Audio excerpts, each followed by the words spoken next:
Maybe you're asking today, has God heard my prayers? Maybe you've been praying for something for what seems like a long time, and you're still desperately waiting on heaven to move on your behalf.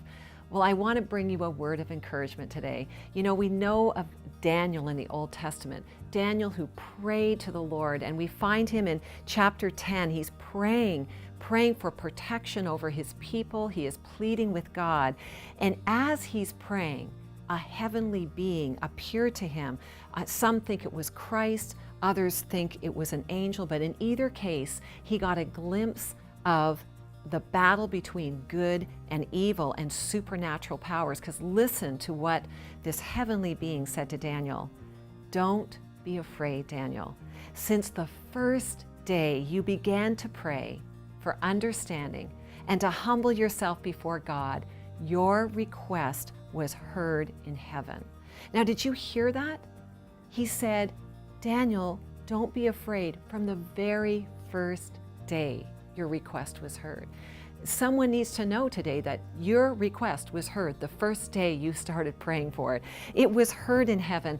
And you know what? Something else that I noticed in this, what this being said to Daniel is that you have prayed for understanding, Daniel.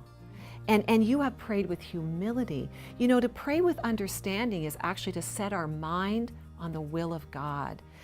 Daniel was actually seeking God's will in the matter. He wasn't beseeching heaven on his own selfish interests. He was beseeching for God's will to occur.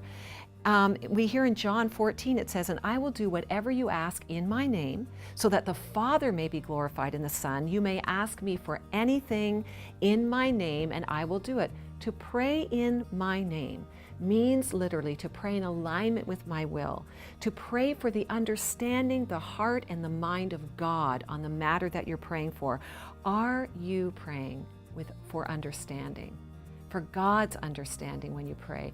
And are you praying with humility? You see, when we ask in humility to God, we're not saying, I want this to happen in my life to make me feel better, or to make us look better, or, you know, to just get what I want. When we pray in humility, we're saying, whatever you want, Lord.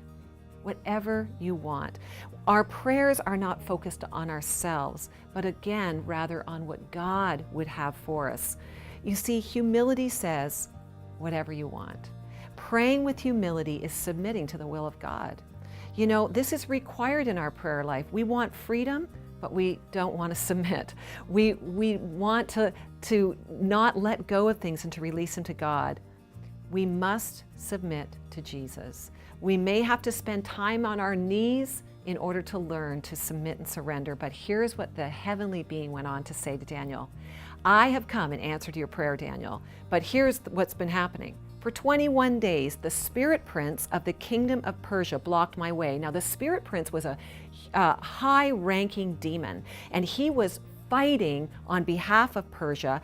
Then Michael, God's warrior angel, one of the archangels, came to help me and left me there with the spirit prince of the kingdom of Persia. And by the way, Daniel, now I'm here. Like, it essentially is saying, Daniel, we heard you from the first day, but for 21 days, there's a war going on in heaven on your behalf. You don't see what's happening.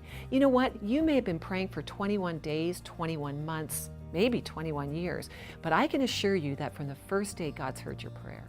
You pray for understanding.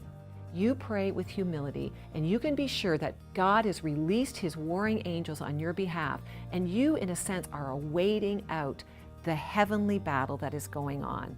You don't know what's going on in the heavenlies on your behalf, but be persistent. Do not give up in prayer. Be assured that God has heard your prayer. Keep going. The battle is the Lord's, and it has begun. I'm Lorie Hartshorn.